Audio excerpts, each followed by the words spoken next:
Sí, relativamente escéptica. sí, Eh, se ha cortado. Estamos entonces intentando comunicarnos ya con JJ Benítez. Muy buenas tardes, ya estamos desde Colombia, desde la emisora Ecos de Vale, Pasto. vale, venga, venga. Sí, ya estamos al aire, entonces ya Sí, estamos escuchando a la esposa de JJ Benítez, a Blanca seguramente. JJ, muy buenas tardes. Yo soy María Matilde Ruales, directora hola, de Ecosemana sí, desde Colombia. Primero que ¿qué tal? todo, agradecerle a Juan José Benítez por estar con nosotros y obviamente queremos compartir con nuestra audiencia de la emisora Ecos de Pasto muchas de nuestras inquietudes y también de las inquietudes que nos han hecho llegar nuestros oyentes. Muy buenas tardes en Colombia. ¿Qué tal? Buenas tardes, buenas noches aquí ya en España. Sí, le oigo. Bueno, muy bien. Para comenzar, como a darle las primeras puntadas a nuestros oyentes, nos gustaría saber de alguna manera quién es JJ Benítez, porque sobre todo en nuestros países, usted es una persona que realmente es muy relevante, pero para el común, tal vez, de nuestros oyentes, será la primera vez que se enteran quién es JJ Benítez. Bueno, pues no sé muy bien qué decirte. Soy una persona con muchas dudas que se dedica a la investigación, que tiene 73 años y que sigue escribiendo. Bueno, pero usted ha sido una de las personas que tiene 73 años y que los ha vivido a plenitud, como pocas personas. Entremos entonces un poco en materia, definiendo, yo les decía en la parte inicial a nuestros oyentes que usted comenzó un poco trabajando o inicia en la parte investigativa trabajando la ufología. ¿Por qué no definimos qué es la ufología? Y que además, ¿cuál fue ese fenómeno que lo introduce a usted a convertirse en un gran investigador? Bueno, pues no sé si soy un gran investigador, quizá un investigador muy viejo, eso sí es verdad, ¿no? Con 50 años, 50 años en la ¡Qué investigación. maravilla! Pero bueno, yo no creo en la casualidad hace mucho tiempo y en el año 72, cuando estaba trabajando como reportero en un periódico de España, en el norte de España, La Gaceta, pues salió un teletipo en aquella época y el redactor jefe me pidió que fuera a investigar qué era lo que había pasado. Era una pequeña aldea en el norte de España donde decía el teletipo pues que se había presentado un objeto muy extraño, silencioso, encima de la escuela, había iluminado todo el pueblo, en fin, la gente estaba muy asustada. Yo fui a ver qué era, no tenía ni idea de lo que era el fenómeno ovni, Claro. ni me había preocupado jamás, ni había leído que yo recuerde nada. Y me encontré pues con un montón de gente en el pueblecito, en la aldea, que sí, que yo pienso que en absoluto estaban inventando, ni mentían, ni yo le encontré una explicación lógica a aquel objeto enorme que estaba encima de la escuelita. A partir de ahí, año 72, yo empecé a preocuparme por el tema, se me encendió una alarma en la mente y me dediqué a investigar hasta hoy. Y usted, buenas tardes, Juanjo. Hablas con Rafael Cárdenas acá desde Colombia. Usted, ¿Qué tal? Le oigo regular. Baja un poquito el micrófono. Tienes que sí, bajar, Juanjo, ¿me escucha en este momento? baja el micrófono. ¿Sí? Baja un ¿Me poquito más. escucha? Sí, no te oigo. Bueno, vamos a ver, entonces vamos a cambiar aquí de micrófono por un momento ¿Ahí me para... escucha, Juanjo? ¿Me escucha? Ahora ¿Sí? sí. Ah, bueno, Juanjo, Sí, ahora sí. yo tengo entendido usted, Juanjo, que muchas de sus investigaciones las hizo en Perú, iniciando con esta, digamos, problemática OVNI de investigación. ¿Qué lo llevó a usted a ir a estas regiones del Perú? Bueno, en realidad empecé en el 72, como acabo de decir, y cuando ya llevaba 2 años largos de investigación por toda España, pues surgió también la noticia de un grupo de gente en Lima que decían estar en contacto con estos seres, ¿no? Y bueno, el mismo redactor jefe que me había enviado a esa aldea en España me dijo, oye, vete a Perú y prepara una nota sobre este asunto. Y así fue, es decir, me marché a Perú, estuve investigando el tema del TI y vi dos objetos extraños en el cielo al sur de Lima, en un desierto, y aquello un poco fue, pues, no sé, revalidación de lo que yo había empezado a investigar hacía 2 años. Bueno, respecto a estas investigaciones que usted ha desarrollado en diferentes partes del mundo, también se dice que estuvo en Bolivia, pero llamó mi atención en el día de ayer cuando hacía investigación sobre usted, sobre la presencia suya en el departamento del Putumayo, en Colombia. ¿Usted estuvo realmente acá o le mandaron la información? Porque estaríamos muy cerca de Pasto hasta la región donde usted estuvo, si es que estuvo en Colombia. Bueno, yo he estado en Colombia muchas veces y muchas veces investigando. La última hace aproximadamente 5 meses. Entonces, pues bueno, ahí tengo decenas de casos de Colombia apasionantes, interesantísimos. Y uno de ellos, efectivamente, fue en esa zona. Es una historia muy interesante desde mi punto de vista como investigador. La guerrilla en la época de las FARC allí pues vieron caer un objeto en las montañas y según contaba el guerrillero que lo presenció todo, pues había un cráter enorme con restos metálicos supuestamente de un avión norteamericano y varios individuos muy altos, de aspecto gringo y que no hablaban inglés, los capturaron, los torturaron y uno de ellos lo colgaron de las ramas de los árboles por las muñecas y me contaba el guerrillero en cuestión que, bueno, pues al final se apiadó de este ser y le pegó un tiro en la cabeza. Y bueno, ante su sorpresa, toda la espesura, toda la selva se volvió verde. Entonces, claro, la deducción de este hombre es que aquello no era ningún helicóptero norteamericano ni ningún avión norteamericano, ¿no? Era otra cosa. Bueno, pero ¿qué se podía prever? ¿Era un ovni de pronto, como para ir ilustrándonos más, metiéndonos como en esa pasión tal vez un poquito de investigación de periodistas, como también a veces esa curiosidad que da la gente? Bueno, ¿qué pasó? Se dice que nosotros estamos prácticamente al pie del volcán Galeras. En una ocasión también se dijo que Galeras se había iluminado en una de las partes por el lado de Consacá y que algunas personas miraron que había una luminosidad totalmente verde y amarilla y como roja durante muchas horas. ¿Se podía prever que tal vez hubo también allí algún objeto volador? Pues mire, es que en Colombia, como en otros lugares de América, por supuesto, los casos de ovni son no cientos, miles de casos, y no estoy exagerando. Es decir, es raro el lugar o la zona de Colombia donde no se han visto estas naves, a estos tripulantes, y bueno, ha habido casos, y repito, espectaculares. Bueno, de las investigaciones que usted ha hecho en Colombia, ¿cuál sería como esa que es más relevante y que podríamos dejar como historia para nuestra audiencia? No, es la que he mencionado también, la de la guerrilla, la de las FARC. Y por supuesto, pues bueno, pues hay otros casos. Me estoy acordando ahora de una ciudad como Cúcuta, en la que una de las testigos me contaba cómo, bueno, pues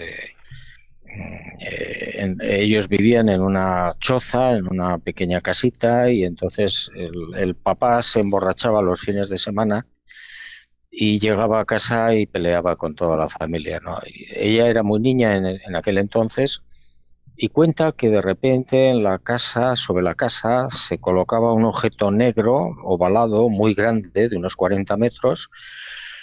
Y en una ocasión, pues el papá, que ya llegaba muy borracho, pues sacó la escopeta y trató de matar a lo que él pensaba que era el diablo. Pero no llegó a disparar porque dice que salió un haz de luz, una especie de rayo del objeto y le derritió la escopeta, ¿no? ¿No Bueno, le permitió disparar? No, le salió el haz de luz, una especie de rayo, decía la testigo, y la escopeta, bueno, pues se la dobló, la derritió, derritió. El pobre hombre pues entró en la casa gritando, llorando y se puso a rezar a la Virgen Santísima pensando pues que aquello era efectivamente el diablo, ¿no?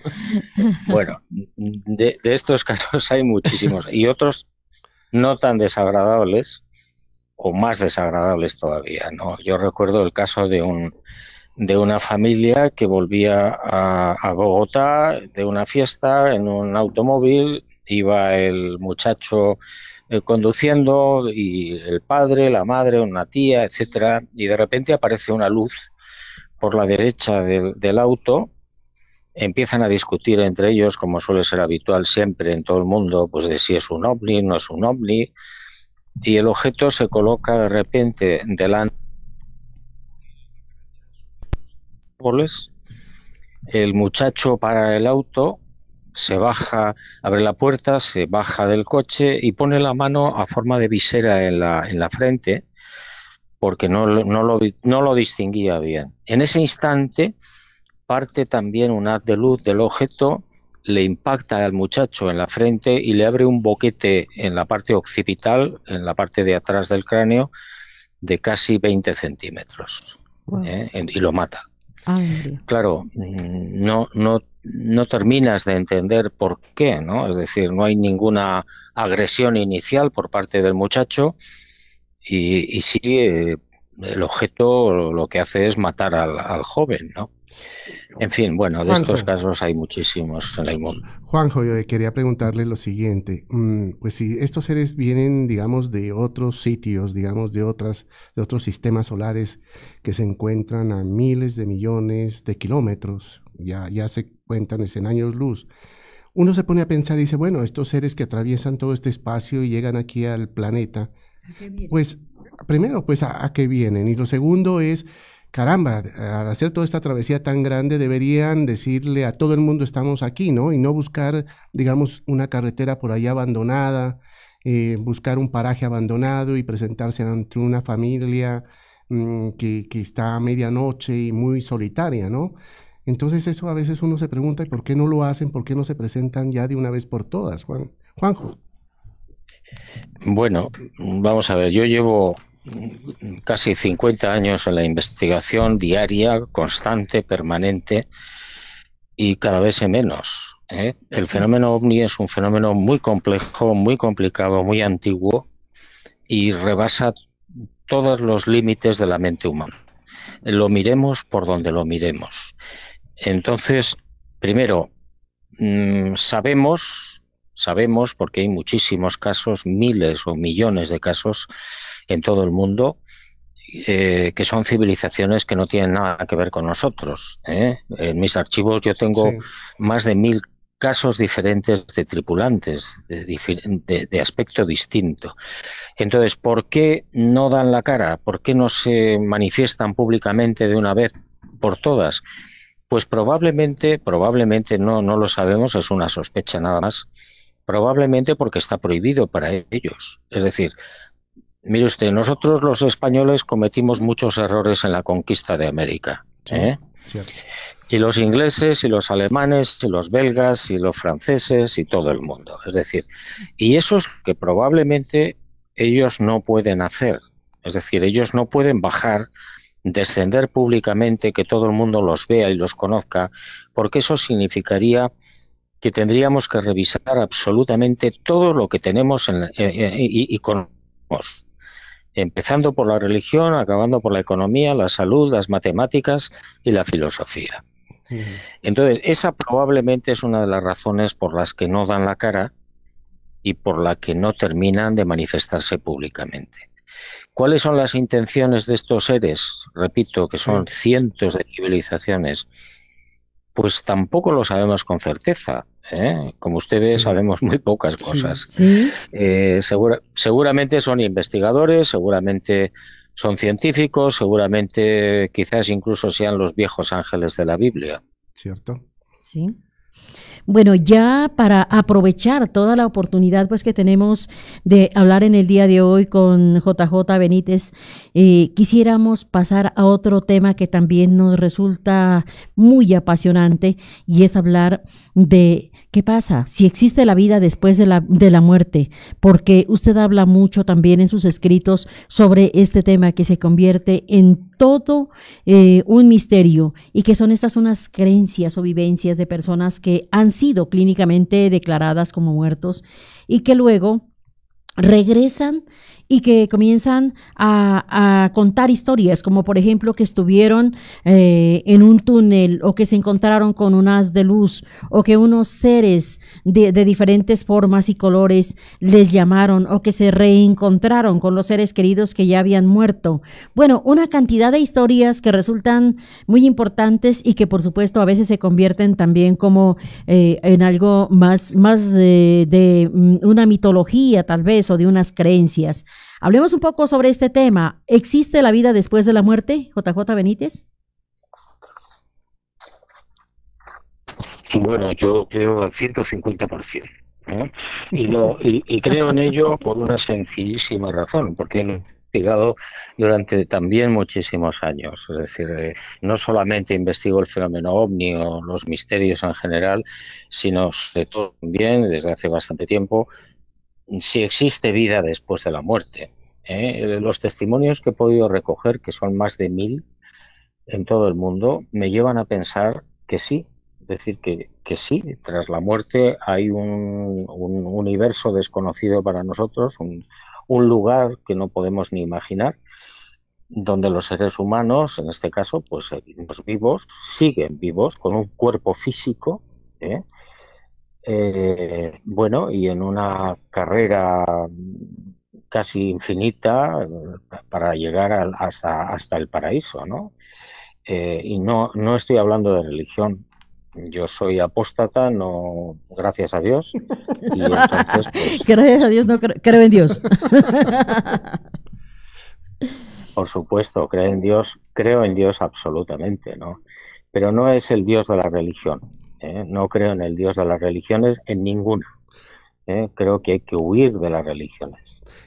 Bueno, entonces... Sí, sigue, Juanjo. Dime. No, yo quería preguntarte, Juanjo, ¿por qué es que tenemos nosotros miedo a la muerte? Desde muy pequeños nosotros...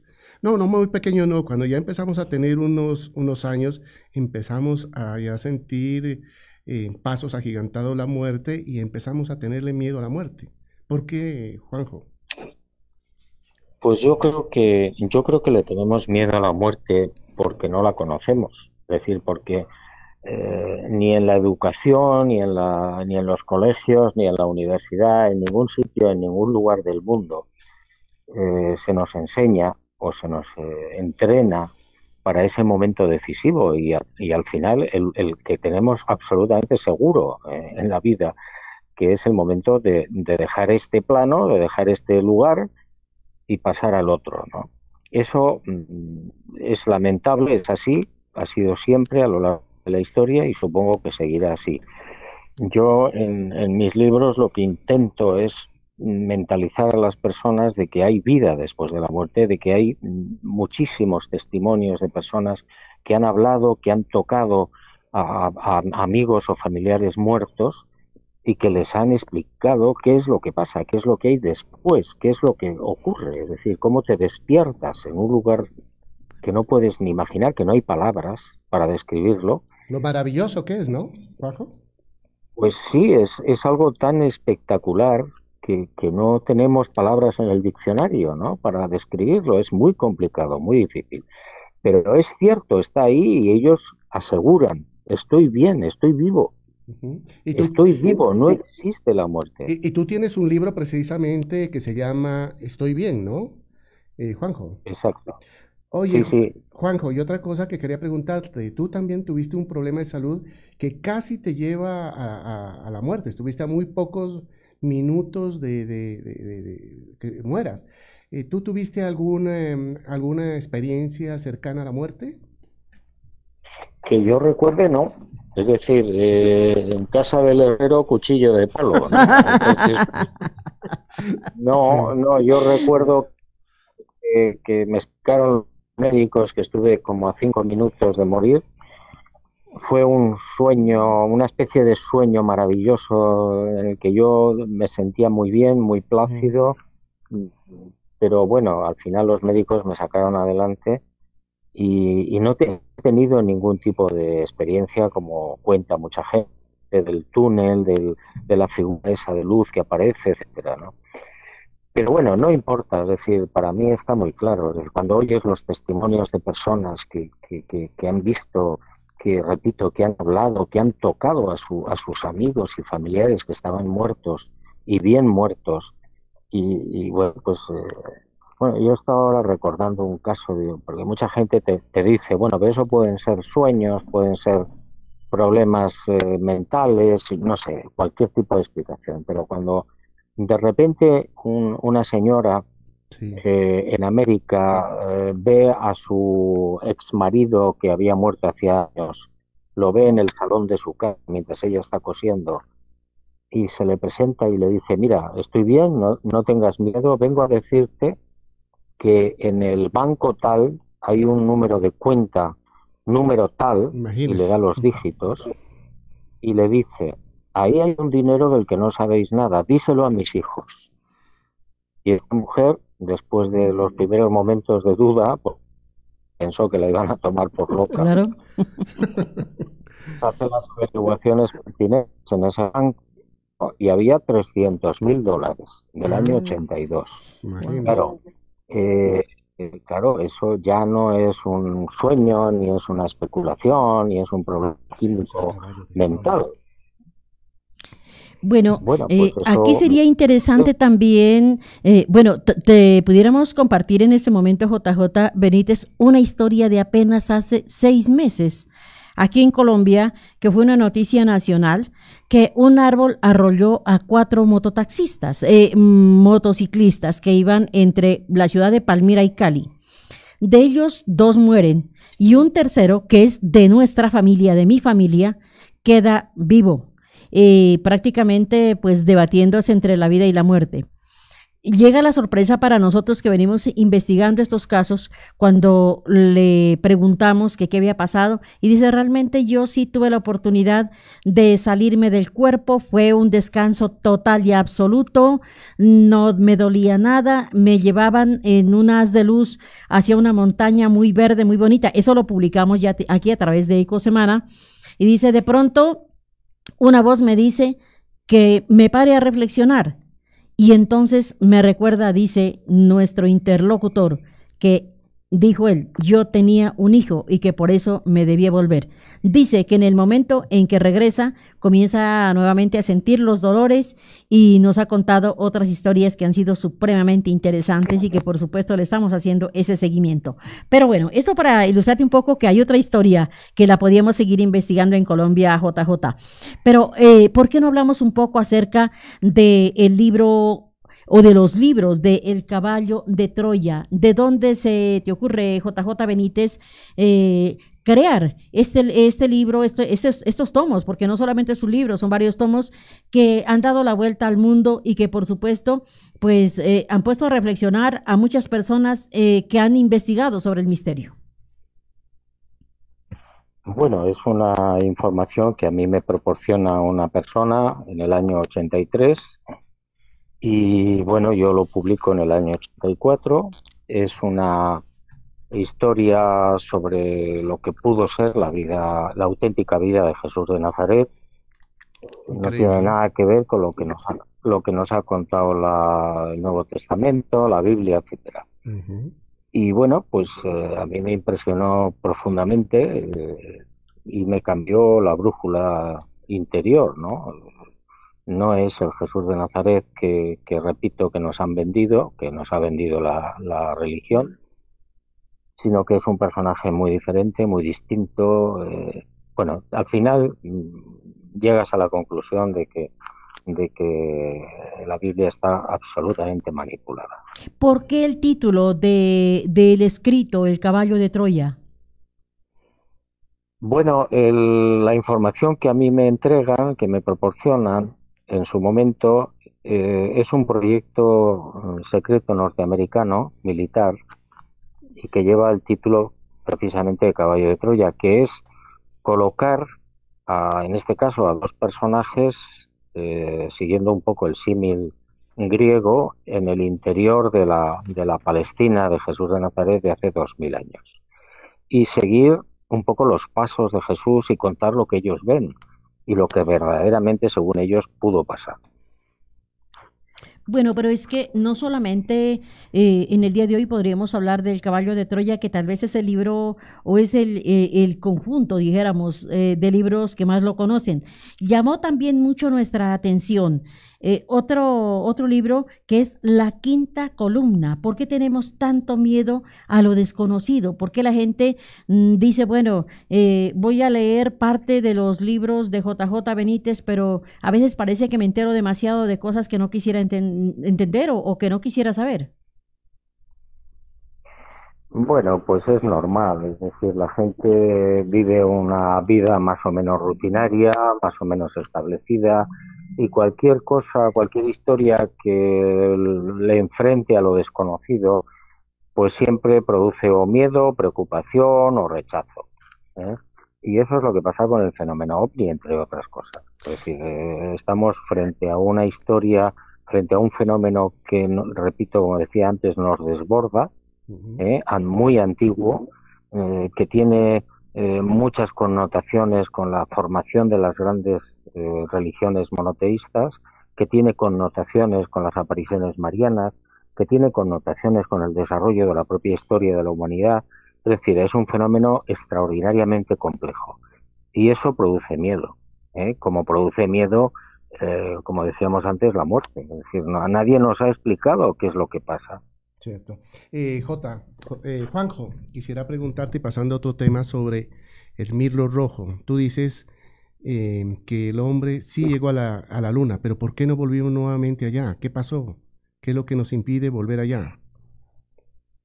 Bueno, pues las informaciones que yo pude reunir procedentes de militares norteamericanos es que el proyecto Apolo en su conjunto no fue programado para ganarle la partida a los rusos, que también, sino sobre todo y muy especialmente para averiguar y grabar unos extraños edificios en ruinas que se habían detectado en la Luna y que se habían detectado a través de las sondas no tripuladas que se habían enviado previamente. Entonces, ¿qué pasa? Pues que el Apolo 11, cuando desciende en la Luna, lo que hace es descender junto a uno de esos edificios y grabarlo y recoger muestras y traerlas a la Tierra. Y lo mismo sucede con el resto de los Apolos, hasta el 17, en diciembre del 72, si no recuerdo mal, que se ocupa de destruir todas las edificaciones que encuentran en la Luna con armas nucleares tácticas. ¿Eso qué significa? Significa que la Luna estaba contaminada hasta hace muy poco, han pasado 50 años, justamente el periodo necesario para que se descontamine la Luna. Por eso ahora quieren volver a la Luna. ¿Por qué no se volvió antes? Había muchos proyectos de investigación y, sin embargo, nunca se volvió a la Luna.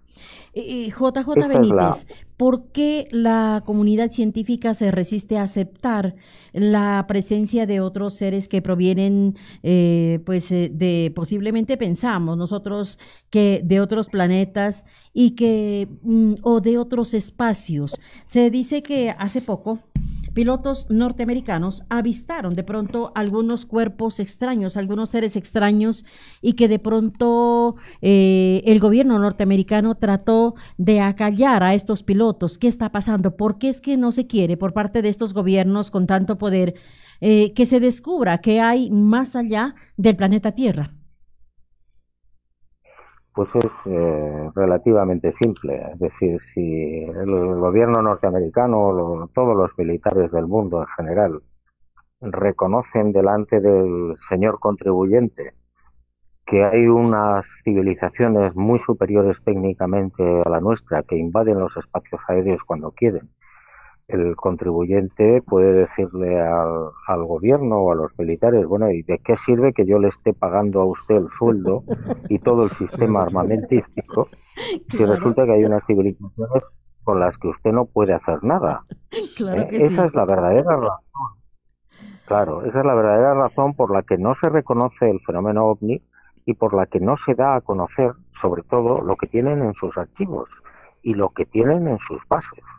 Es decir, que yo sepa, Roswell, en el año 47, es una nave que se estrella en Nuevo México. México, en Roswell, en Estados Unidos, pero es que hay muchos más casos y esto no se da a conocer. Repito, ¿por qué? Porque pones en tela de juicio la hegemonía de los militares. Mm. Bueno, queda también como en tela de juicio de pronto un poco como los avances de orden científico y los avances tecnológicos. A pesar de todos los avances que se ha tenido últimamente y que se cree que tal vez con esto se podría llegar ya como a esas conclusiones que por qué vienen, por ejemplo, los famosos humanoides. ¿Usted cree en los humanoides? Sí, claro, naturalmente. Tengo en mis archivos más de 1000 casos de tripulantes de diferente naturaleza en todo el mundo. Como usted comprenderá, si no creyera en eso sería un tonto. Bueno, pero ¿cómo los describe para comprensión de nuestra audiencia? Bueno, esos humanoides son de muy diferentes tipos. Es decir, el 80% aproximadamente son de aspecto humano, es decir, cabeza, extremidades superiores, inferiores, con diferentes particularidades, pues de altura, de índice de cráneo, etcétera. Y luego hay un 20% que no tiene nada que ver con lo que conocemos como seres humanos. ¿eh? Repito, yo en mis archivos tengo más de 1000 casos. Juanjo, en un futuro es posible que tengamos ya un contacto definitivo con estos seres extraterrestres. ¿Y cuándo más o menos podría suceder esto? Aquí Mire hay un usted, investigador que está muy interesado en tener encuentro personal. sí, no lo creo, es decir, soy muy pesimista en ese sentido. Yo creo que ese encuentro público y oficial con esas civilizaciones está todavía muy lejos. ¿Por qué? Pues porque, repito lo que decía antes, habría que revisarlo todo. Es decir, en nuestra sociedad tendríamos ante la presencia de una o 50 civilizaciones que nos lleven 50.000 años, Mm. ¿usted puede imaginar lo que pasaría con nosotros? Es decir, tendríamos que empezar a revisar los conceptos más básicos. Dios, la economía, la salud, la política, la cultura, etcétera, etcétera. Y eso no es bueno para nosotros. Es decir, por eso yo decía antes que probablemente está prohibido que estas civilizaciones desciendan públicamente y se den a conocer. ¿eh? Nosotros ya lo hicimos en su momento, los conquistadores españoles llegamos a México, llegamos a no sé dónde y destruimos todo lo que pillamos Sí. en beneficio del oro y de la espada y de la cruz. Sí, ¿cómo no? Bueno, eso es lo que no se debe hacer. Bueno, aquí habría también otra de las inquietudes, pues que no me perdonarían nuestros oyentes que le pregunte a JJ Benítez, y es porque hay tanto escepticismo en un momento dado. A veces quisiera uno como que está en proceso de aprendizaje y en proceso de conocimiento, porque hay muchas historias que se encuentran a diario. Por ejemplo, acá hay una historia muy cercana en el Valle del Cauca donde se dice que prácticamente hay un grupo de extraterrestres que están habitando cerca a los lugares donde se produce la panela de la caña de azúcar y que en alguna vez una señora tuvo un encuentro y se asustó tanto de encontrarse con un extraterrestre y ella le dijo, bueno, ¿qué es lo que usted quiere? Díganos de una vez que la gente se estaba saliendo, más de 100 personas se habían salido ya de esa vereda de San Isidro, en el Valle del Cauca. Y entonces le dijo, ¿en qué lenguaje yo tengo que hablarle para que usted me entienda? Déjenos en paz, déjenos tranquilos. Entonces, que dice que el extraterrestre, un señor de 2 metros más o menos, le dijo, hábleme en español, que yo le estoy entendiendo perfectamente qué es lo que usted me quiere decir. Y no se preocupe, nosotros no venimos por ustedes, venimos a llevarnos unas semillas que solo las encontramos en esta región de Colombia. ¿Qué opina sobre esa historia? Bueno, es muy probable. Yo conozco muchos casos en los que los tripulantes de esas naves explican a los testigos pues que vienen para recoger un determinado mineral o plantas o estudiar la mente humana o llevarse animales. En fin, todo eso es posible, ¿eh? Lo que pasa es que la ciencia me ha enseñado que tengo que desconfiar de De lo que todo. dicen esos Mm, tripulantes, mm. ¿eh? ¿Por qué? Pues porque muchas veces esos contactos con los seres humanos están perfectamente organizados, no sé para qué tipo de experimento, ¿eh? Y están organizados en el sentido de mentir. Es decir, cuando uno examina lo que llamamos los contactados, se da uno cuenta de que a unos les dicen una cosa y a otros les dicen otra. Ujú. Entonces, eso nos lleva a pensar que todo esto no es más que un experimento, ¿eh? Es correcto. Bueno, pero de todas maneras, la idea es que, bueno, algunos de los científicos, de nuestros corresponsales científicos, nos decían, a mayor negación, más desconocimiento. ¿Usted qué opina sobre esa premisa? Mire, el problema de los científicos en general, hay honrosísimas excepciones, por supuesto, en todo el mundo. El problema de los científicos es que su única obsesión es hacer currículum, ¿eh? Entonces, Eso es cierto. De verdad. hacer todos los trabajos habidos y por haber para hacer currículum. Pero Y no mantenerlos les preocupa, escondidos.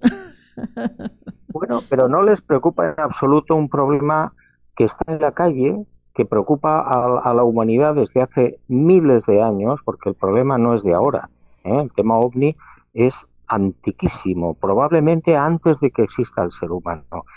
Y yo le invito a algo, una reflexión, es decir, cuando en la Biblia te dicen hagamos al ser humano a nuestra imagen y semejanza, Ujú. ¿quiénes eran esos señores que estaban diciendo eso? ¿Dios o eran estos tripulantes? Es decir, nosotros seríamos unos híbridos. Es Juanjo, decir, Juanjo, para ti, dime, ¿quién es Dios? ¿Quién es Dios? ¿Es el mismo Jesucristo o no? no. Bueno, yo no tengo ni idea de quién es Dios porque mi mente no tiene más de 1.400 centímetros cúbicos, la pobre, y no da para mucho más, ¿no? Pero no puedo saber qué es Dios. Creo absolutamente en ese Padre Azul, por supuesto, Padre Azul. y creo que sí, creo que Jesús de Nazaret, no Jesucristo, Jesús de Nazaret eh, es uno de los dioses, pero menor. Es correcto. Bueno, lastimosamente el tiempo se nos termina, es únicamente una hora al aire, ya tenemos en Colombia las 2:51. Nos queda decirte, JJ Benítez, que de verdad estamos eternamente agradecidos que hayas sido nuestro corresponsal en el día de hoy y por supuesto, muy invitado para seguir hablando de estos temas que son, sin lugar a dudas, su pasión y la nuestra, para ilustrar a nuestra audiencia en el departamento de Nariño, en Colombia. JJ, muchísimas gracias, muy amable por estar hoy con nosotros, por haber trasnochado. Allá ustedes, claro, nosotros estamos en plenas 2 de la tarde y por supuesto una invitación muy cordial para seguir hablando de esto, JJ Benítez. Muchas gracias, muy amables y espero verles, si Dios quiere, en octubre. Por Ah, supuesto, bueno. será un honor contar con usted y ojalá que llegue hasta Pasto para irnos hasta el volcán Galeras a encontrarnos con los ovnis. Muchísimas gracias entonces a JJ Benítez, quien tuvo en el día de hoy la gentileza de acompañarnos aquí en Ecosemana. Tenemos en Colombia las 2:52. Vamos con mensajes de interés y ya retornamos.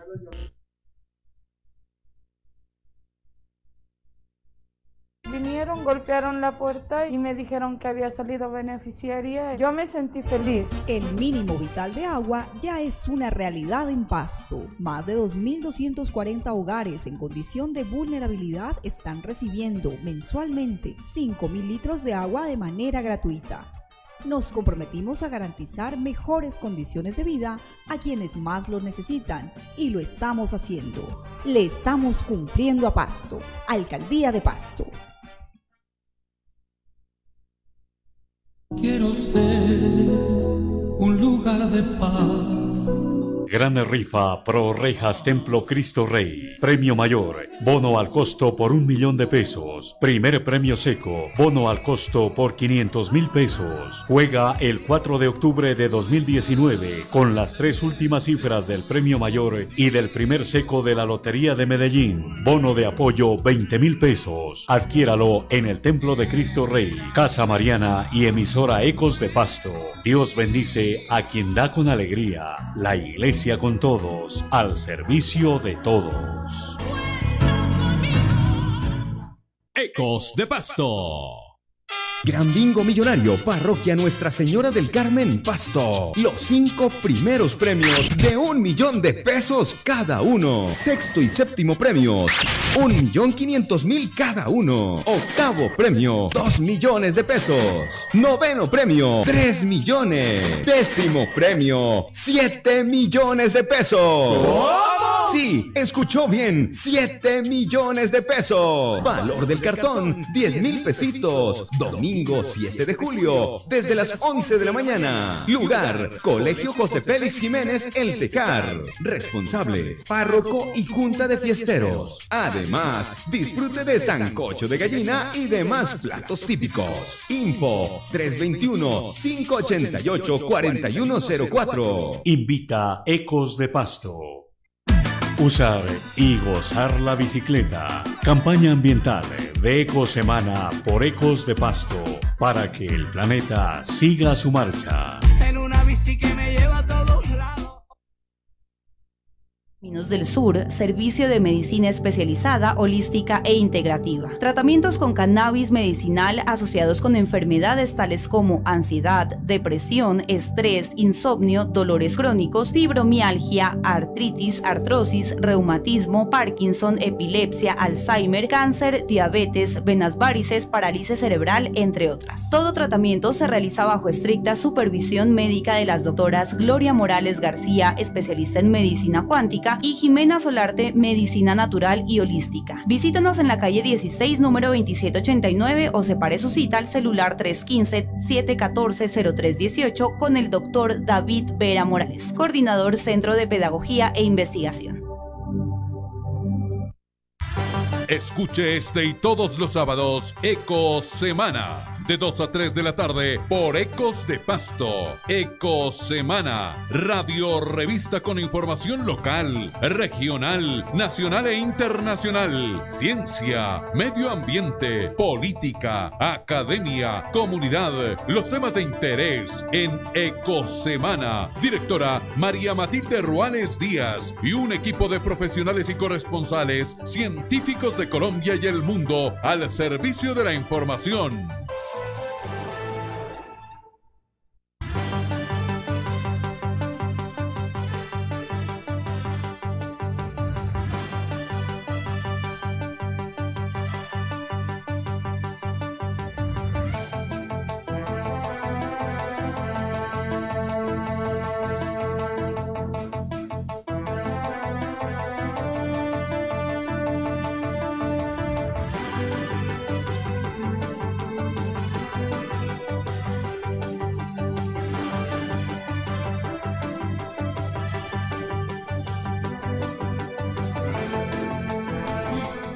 Muy bien, cuando tenemos en Colombia las 2:56, para nosotros fue un verdadero honor compartir con ustedes este tema. Esperamos que haya llenado sus expectativas, porque nuestro anhelo y obligación es compartir los temas, intentar que ellos lleguen a la población objeto. Las decisiones sobre lo abordado la toma únicamente ustedes, nuestros oyentes y nuestros seguidores. Ingeniero Rafael, muchísimas gracias. A nuestra asistencia técnica, muy amables, y a ustedes, amables oyentes, los esperamos en una nueva emisión el próximo sábado. Un abrazo cordial para todos nuestros oyentes.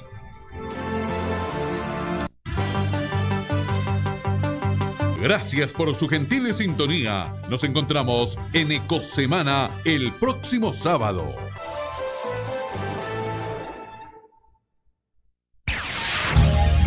Desde la capital del departamento de Nariño, transmite emisora Ecos de Pasto. Ecos de Pasto. Estación HJ-HV, 740 kilociclos, canal preferencial. Ecos de Pasto, más experiencia, con más tecnología y mayor cubrimiento.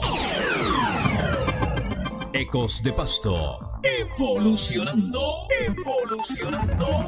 Ecos de Pasto, de la Fundación Juan Lorenzo Lucero.